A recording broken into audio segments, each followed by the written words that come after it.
Dime. Ya está. Muy buenas a todas y a todos. Mi nombre es Pablo Filolmo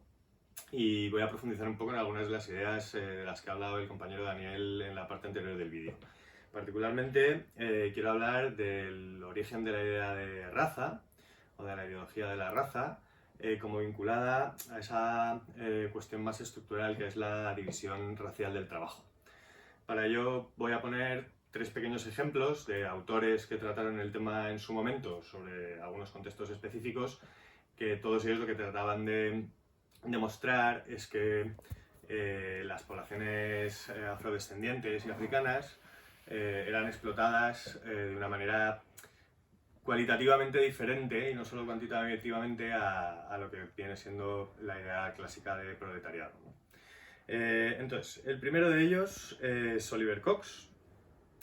del que ya creo que os ha hablado también Daniel, o por lo menos lo ha mencionado. Entonces, Cox parte de la idea de que hay una diferencia entre el racismo y el mero prejuicio.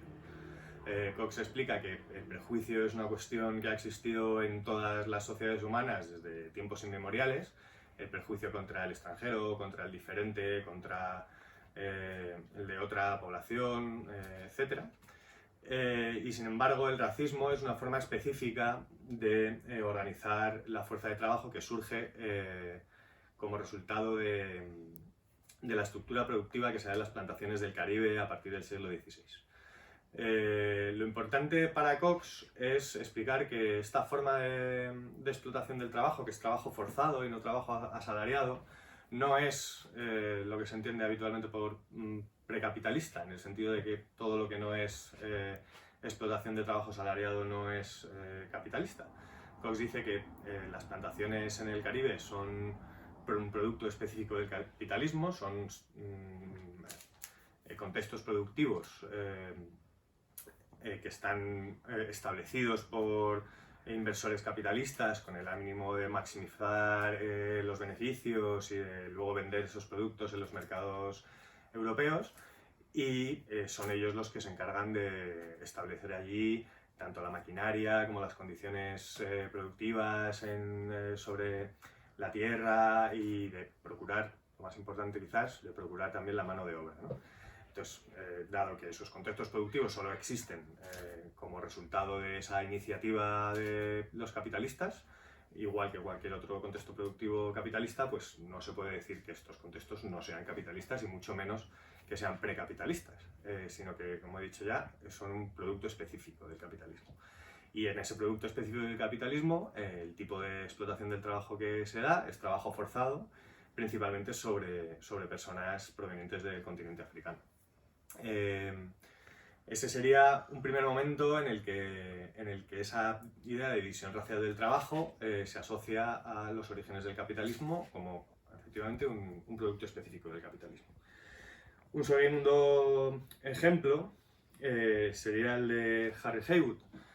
que teoriza sobre el periodo inmediatamente posterior a la abolición de la esclavitud en los Estados Unidos.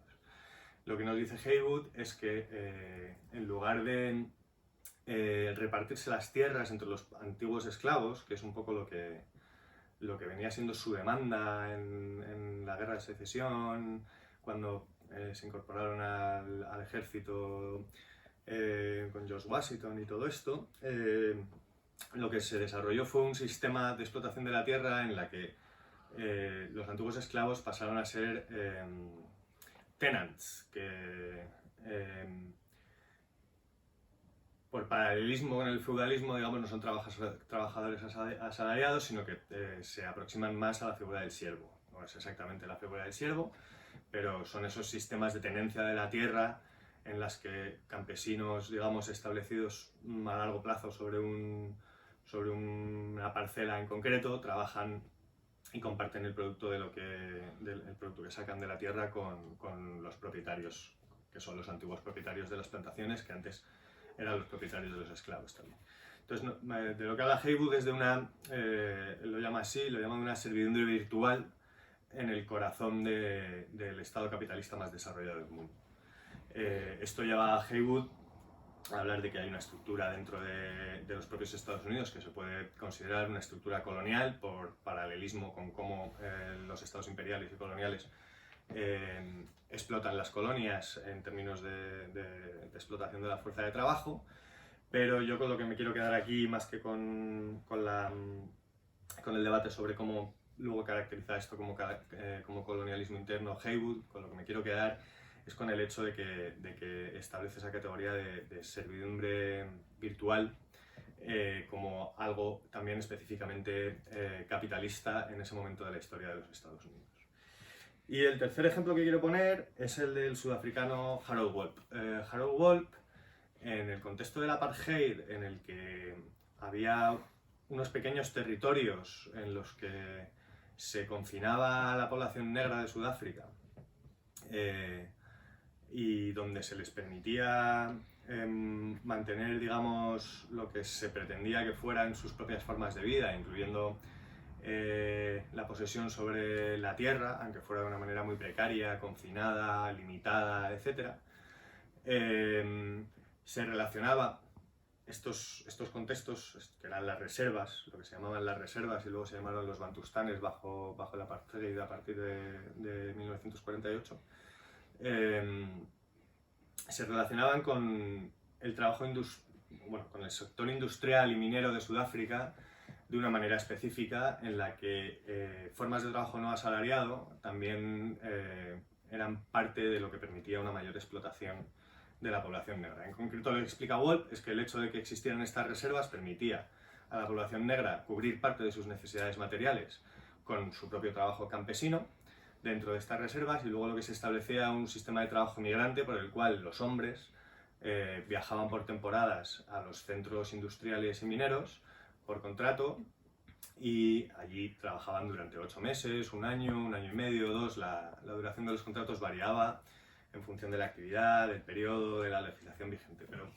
la cuestión es que esto es lo que permitía que en esos sectores en los que estas personas sí trabajaban de forma asalariada se les pagara muy por debajo de lo que hubiera sido necesario para mantener sus propias necesidades materiales, si no fuera porque tenían el complemento de sus propios territorios o de sus propias reservas con el que cubrían parte de esas necesidades. De manera que el hecho de que pudieran cubrir parte de esas necesidades permitía a los capitalistas